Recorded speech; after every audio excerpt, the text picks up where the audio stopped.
आजको हेर्नुहोस् तपाईँले उताबाट मगाएको जर्मनीबाट दामी खेल्दैछ है म्याच आजको है र आजको कोच चाहिँ उहाँ हुनुहुन्छ यहाँ ग्रिन हाउसको म्याच चाहिँ पेनाल्टीसम्म पुऱ्याउँदैन बुझ्यो पेनाल्टीसम्म पुग्यो भने चाहिँ साह्रो पर्छ बुझ्यो किपिङ पुग्छ त्यही कारण ममताको एक गोल चाहिँ ममता ब्याक नसर्न अगाडि मात्रै गोल लाउने तिमीहरू ब्याक खेल्नु सबै ओ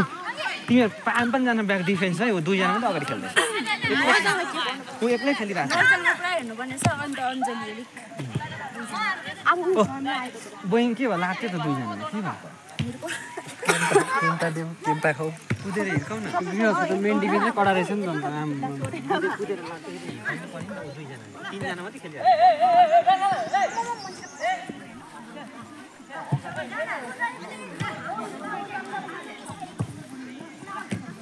Great house and